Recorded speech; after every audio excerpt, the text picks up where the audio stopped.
یہ آلاء ربکما تکذبان۔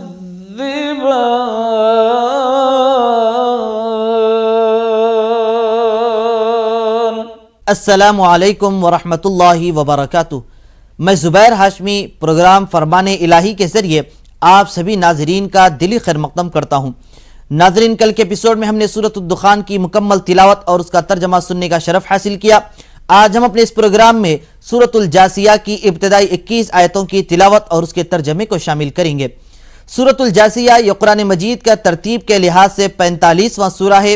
اس مبارک سورے میں 4 رکوع 37 آیتیں ہیں اور یہ مبارک سورہ مکہ مکرمہ میں نازل کیا گیا۔ جاثیہ کے لغوی معنی آتے ہیں 2 زانوں اور گھٹنوں کے بل بیٹھنا۔ اب یہ لفظ جاثیہ اس سورہ مبارکہ کی آیت نمبر 28 میں آیا ہے اور اس مبارک سورے میں قیامت کے دن کی ہولناکیوں اور اس کی شدت کی منظر کشی کی گئی ہے، یعنی جب قیامت کا جو سب سے عظیم اور سب سے بڑا دن ہوگا اور اس وقت ہر امت ہر قوم 2 زانوں اور گھٹنوں کے بل بیٹھ جائے گی خوف و دہشت کے عالم میں، اور ہر کوئی یہ انتظار کرنے لگے گا اس وقت کا کہ اس سے حساب و کتاب کب لیا جائے گا اور اس کے حساب و کتاب کے بعد اس کا کیا بدلہ دیا جائے گا اور اس کا انجام کیا ہوگا۔ ناظرین گرامی، اب مکہ مکرمہ میں جتنے صورتیں نازل کیے گئے ہیں ان صورتوں میں جو مضامین بیان کیے گئے ان میں اہم یہی ہے کہ اللہ کی وحدانیت کا اقرار کیا جانا چاہیے کہ اللہ سبحانہ وتعالی کی ذات یکتا و تنہا ہے، اور حضور نبی کریم صلی اللہ علیہ وسلم کی رسالت کو بیان کیا گیا۔ اسی طریقے سے قرآن مجید یہ اللہ کا کلام ہے اور قیامت کے دن کو بیان کیا گیا۔ قیامت کے دن جو ہولناکیاں ہوگی اب اس سے وہی لوگ دور رہیں گے جو ایمان کی حالت میں رہیں گے۔ تو اب یہاں پر اس سورہ مبارکہ میں بڑے واضح انداز میں بیان فرمایا ہے اور مختلف طریقوں سے اور مختلف قدرت کی نشانیوں سے اللہ کے وجود کو بیان کیا گیا، یعنی آسمان، زمین، مویشی، حیوانات اور یہ جتنی چیزیں اس کائنات میں موجود ہیں ان تمام کے ذریعے بتلایا جا رہا ہے کہ انسان کو اس میں غور و فکر کرنا چاہیے اور اس کے بعد اللہ سبحانہ وتعالی کی وحدانیت کا اقرار کرتے ہوئے اس کے ہر حکم پر عمل کرنے کی کوشش کرنا چاہیے۔ تو ناظرین، اس کے متعلق اور معلومات حاصل کرنے کے لیے سنتے ہیں آج کی ابتدائی آیتوں کی تلاوت اور اس کا ترجمہ۔ ترجمہ کلام پاک۔ اعوذ باللہ من الشیطان الرجیم، بسم اللہ الرحمن الرحیم۔ شروع کرتا ہوں اللہ کے نام سے جو بڑا مہربان نہایت رحم والا ہے۔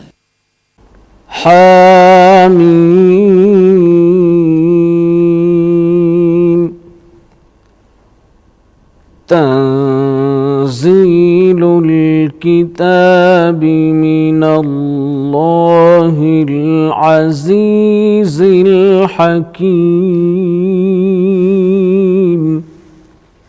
حامیم، اس کتاب کا اتارا جانا خدا غالب اور دانا کی طرف سے ہے۔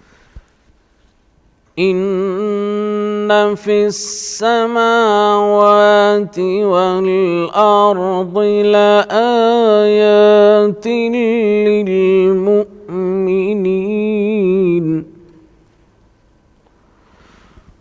وفی خلقکم وما يبث من دابة آیات لقوم یوقنون۔ بے شک آسمانوں اور زمین میں ایمان والوں کے لیے اللہ کی قدرت کی نشانیاں ہیں، اور تمہاری پیدائش میں بھی اور جانوروں میں بھی جن کو وہ پھیلاتا ہے یقین کرنے والوں کے لیے نشانیاں ہیں۔ واختلاف اللیل والنہار وما انزل اللہ من السماء من رزق فأحیا به الأرض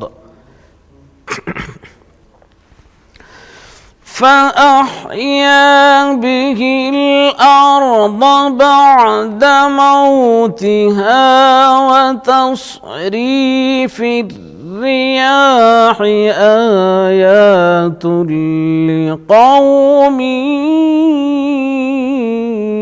يعقلون.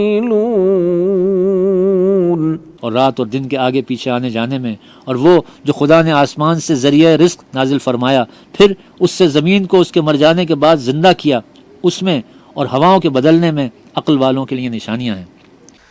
تلك آيات الله نتلوها عليك بالحق فبأي حديث بعد الله وآياته يؤمنون.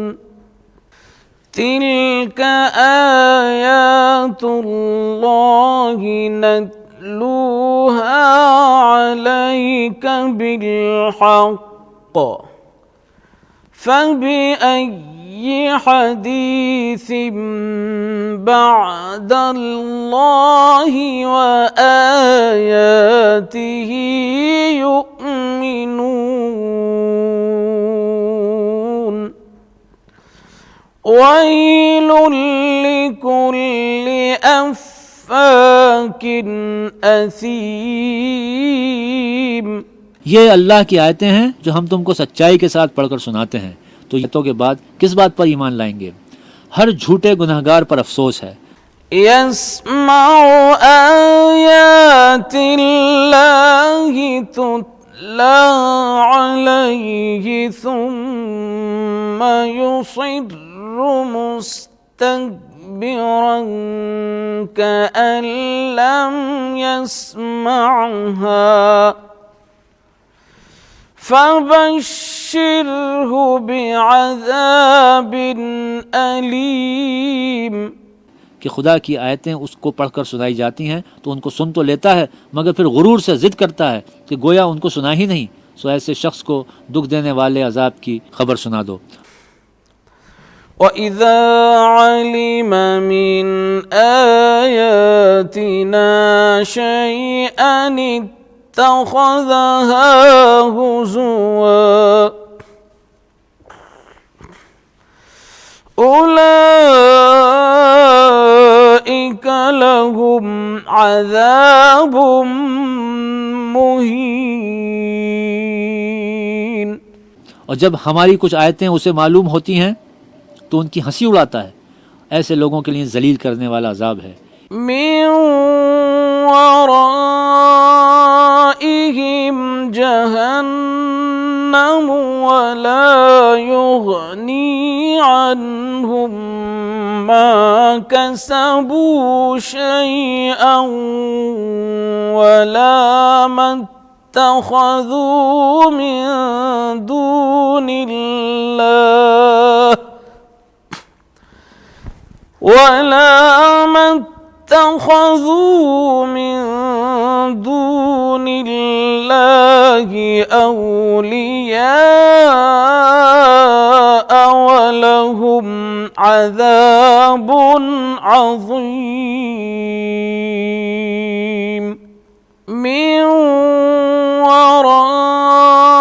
ورائهم جهنم ولا يغني عنهم ما كسبوا شيئا ولا ما اتخذوا من دون الله ولا ما اتخذوا من دون الله أولياء ولهم عذاب عظيم.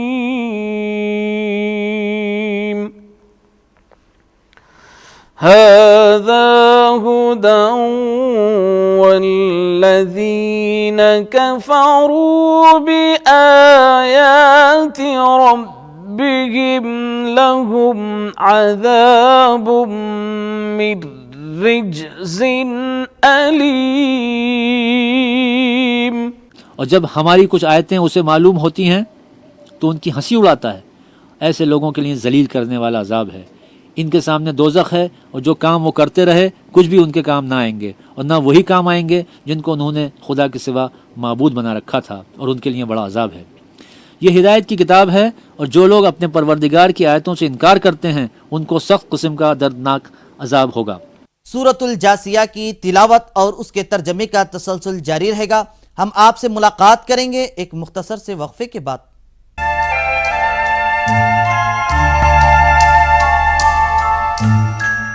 وقفے کے بعد آپ سبھی کا خیر مقدم ہے۔ ناظرین گرامی، سورۃ الدخان کے اختتام پر اللہ سبحانہ وتعالی نے قرآن مجید کی عظمت کو بیان فرمایا ہے، تو اسی طریقے سے سورۃ الجاثیہ کی ابتدا میں بھی قرآن کی عظمت کو بیان فرمایا۔ اللہ سبحانہ وتعالی اپنے بندوں پر بے حد مہربان ہے، وہ نہایت رحم فرماتا ہے، انعامات و احسانات کی بارش فرماتا ہے۔ اللہ سبحانہ وتعالی نے دنیا میں سمندروں کو پیدا فرمایا ہے، تو ان تمام سمندروں کو انسان کے تابع کر دیا ہے، جس کے ذریعے وہ جہازوں اور کشتیوں کے ذریعے سفر طے کر سکتا ہے، اور جہاں تک ہو سکے یہ انسان کے لیے اختیار والا بنا دیا ہے، اور اس کے ذریعے انسان نفع بھی حاصل کر سکتا ہے، یہاں تک کہ فضاؤں میں یعنی ہواؤں میں بھی انسان سفر طے کر سکتا ہے۔ تو اب یہ ساری چیزیں اور یہ سارے انعامات و احسانات اور انسان کو جو عقل دی گئی ہے، جس کے ذریعے وہ تمام چیزوں کو اپنے تابع و مسخر کر لیتا ہے، تو پھر یہ ساری چیزیں عطا کرنے والی ذات کون سی ہے؟ تو عزیزان گرامی، وہ ذات اللہ سبحانہ وتعالی کی ہے، جو یکتا و تنہا ہے، اس کے سوا کوئی لائق عبادت نہیں اور اس کے ساتھ کوئی شریک بھی نہیں ہو سکتا۔ تو ایسی ذات مقدسہ کی عبادت کرنی چاہیے، اور جب یہ ہمارے لیے تابع بنا دیا ہے تو اس کا شکر بجا لاتے رہنا چاہیے۔ تو ناظرین، اس کے متعلق اور معلومات حاصل کرنے کے لیے سنتے ہیں سورۃ الجاثیہ کی تلاوت اور اس کا ترجمہ۔ اللہ الذی سخر لکم البحر لتجری الفلک فیہ بأمرہ ولتبتغوا من فضلہ ولعلکم تشکرون۔ خدا ہی تو ہے جس نے دریا کو تمہارے قابو میں کر دیا تاکہ کشتیاں چلیں، اور تاکہ تم اس کے فضل سے معاش تلاش کرو اور تاکہ شکر کرو۔ وَسَخَّرَ لَكُم مَّا فِي السَّمَاوَاتِ وَمَا فِي الْأَرْضِ جَمِيعًا مِّنْهُ إِنَّ فِي ذَلِكَ لَآيَاتٍ لِقَوْمٍ يَتَفَكَّرُونَ۔ اور جو کچھ آسمانوں میں ہے اور جو کچھ زمین میں ہے، سب کو اپنے حکم سے تمہارے کام میں لگا دیا۔ جو لوگ غور کرتے ہیں ان کے لیے اس میں قدرت خدا کی نشانیاں ہیں۔ قُل لِّلَّذِينَ آمَنُوا يَغْفِرُوا لِلَّذِينَ لَا يَرْجُونَ أَيَّامَ اللَّهِ لِيَجْزِيَ قَوْمًا بِمَا كَانُوا يَكْسِبُونَ۔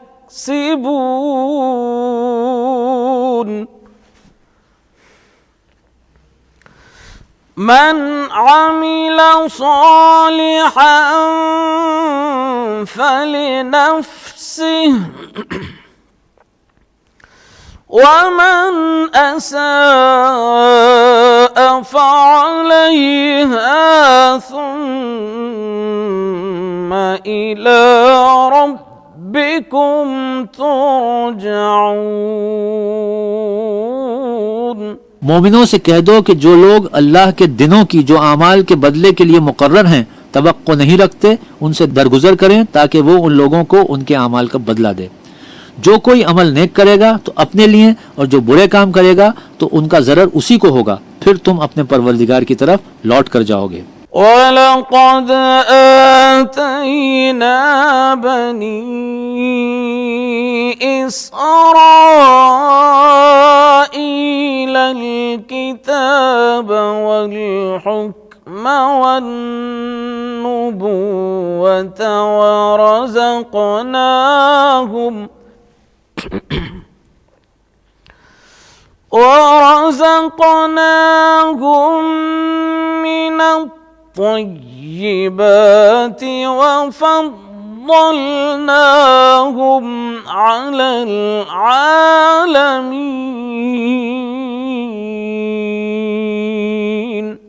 اور ہم نے بنی اسرائیل کو کتاب ہدایت اور حکومت اور نبوت بخشی اور پاکیزہ چیزیں عطا فرمائیں اور اہل عالم پر فضیلت دی. وآتيناهم بينات من الأمر فما اختلفوا إلا من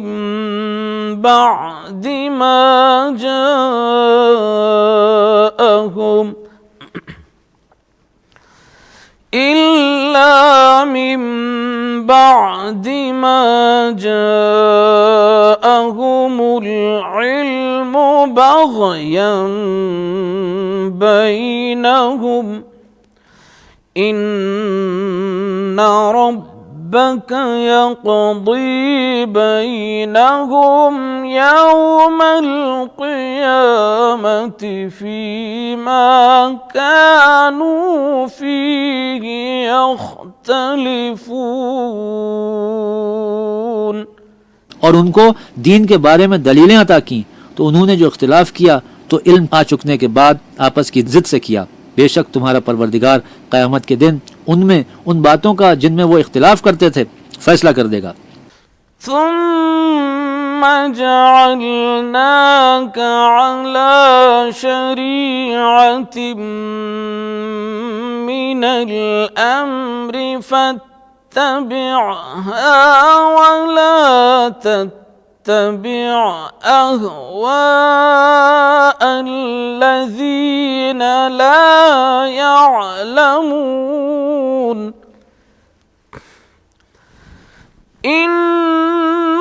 إنهم لن يغنوا عنك من الله شيئا وإن الظالمين بعضهم أولياء بعض والله ولي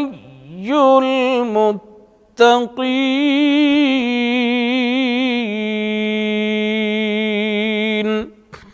ثم جعلناك على شريعة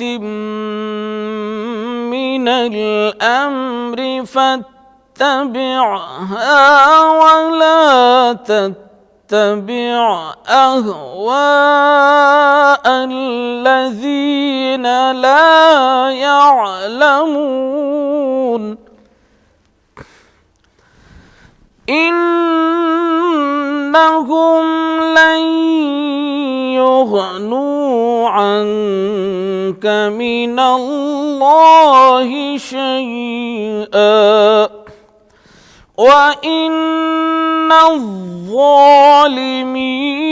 بعضهم أولياء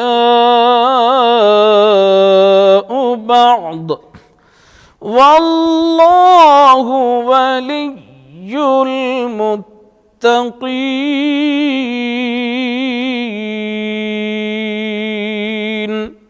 پھر ہم نے تم کو دین کے کھلے راستے پر قائم کر دیا تو اسی راستے پر چلے چلو اور نادانوں کی خواہشوں کے پیچھے نہ چلنا. یہ اللہ کے سامنے تمہارے کسی کام نہیں آئیں گے اور ظالم لوگ ایک دوسرے کے دوست ہوتے ہیں. عزیزان گرامی، سورۃ الجاثیہ کی تلاوت اور اس کے ترجمے کا تسلسل جاری رہے گا. ہم آپ سے ملاقات کریں گے ایک مختصر سے وقفے کے بعد.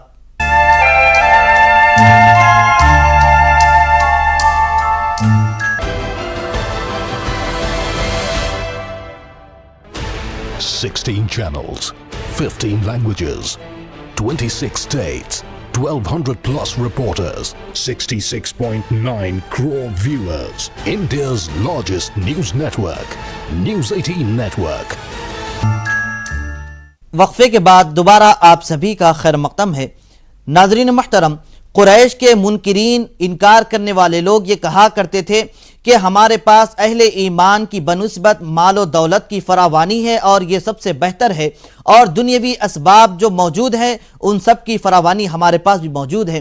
اب یہ منکرین آخرت پر یقین نہیں رکھتے تھے، لیکن اہل ایمان کے کہنے کے مطابق یہ کہا کرتے تھے کہ اگر آخرت بھی قائم ہوگی، آخرت رہے گی، تو اس وقت بھی ہم سب سے بہترین اور بڑے بڑے درجات پر مستفیض رہیں گے۔ تو اللہ سبحانہ وتعالی سورۃ الجاثیہ کی آیت نمبر 21 میں ان کے قول کو نقل فرمایا، اور ساتھ ہی ساتھ اس آیت مبارکہ میں اس کا رد بھی فرما دیا گیا۔ تو ناظرین، اس کے متعلق اور معلومات حاصل کرنے کے لیے شامل ہو جاتے ہیں آج کی باقی آیتوں کی تلاوت اور اس کے ترجمے کے ساتھ۔ هذا بصائر للناس وهدى ورحمة لقوم يوقنون۔ یہ قرآن لوگوں کے لیے دانائی کی باتیں ہیں، اور جو یقین رکھتے ہیں ان کے لیے ہدایت اور رحمت ہے۔ أم حسب الذين اجترحوا السيئات أن نجعلهم كالذين آمنوا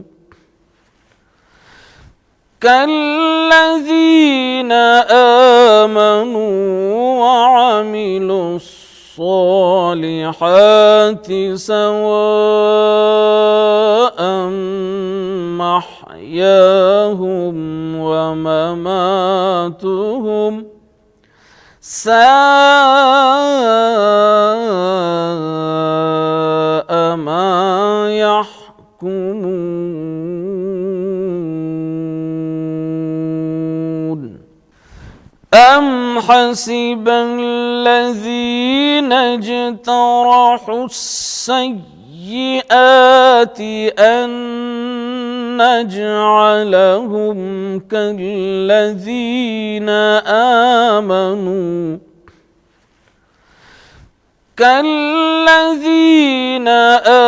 آمنوا وعملوا الصالحات سواء محياهم ومماتهم ساء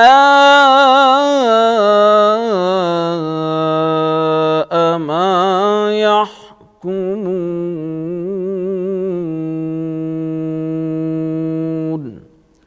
صدق اللہ العظیم۔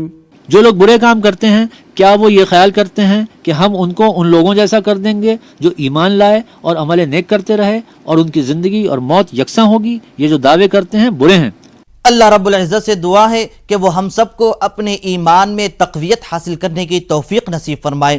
تو ناظرین، یہ تھا ہمارا پروگرام فرمان الہی۔ انشاءاللہ کل ہم دوبارہ اسی وقت سورۃ الجاثیہ کی تلاوت اور اس کے ترجمے کے ساتھ حاضر رہیں گے۔ تب تک کے لیے آپ مجھے اور میری پوری ٹیم کو اجازت دیجیے۔ والسلام علیکم ورحمۃ اللہ وبرکاتہ۔